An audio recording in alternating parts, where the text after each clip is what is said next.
Hello, cook with লিয়ান রান্নাঘরে আপনাদের সবাইকে স্বাগত। আমি এখানে গরুর মাংস নিয়ে দিয়েছি হচ্ছে আপনার 2 কেজি গরুর মাংস। আমি আজকে আপনাদেরকে কালাভুনা করে দেখাবো।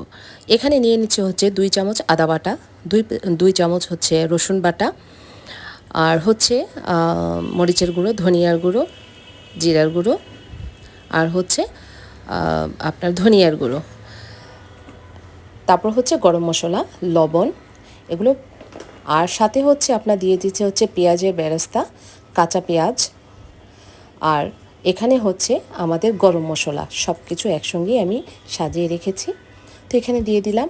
আর এই তেলটা হচ্ছে বেরেস্তা যে করা হয়েছিল, সেই বেরেস্তার যে তেলটা রয়ে গিয়েছিল সেটা। তো এখন এগুলো সবগুলোকে ভালোভাবে মাখাতে হবে। এই মশলাটাকে ভালো করে না মাখানো পর্যন্ত মাংসের ভেতরে যেই একটা রস ঢুকে, মানে আপনার মশলার যে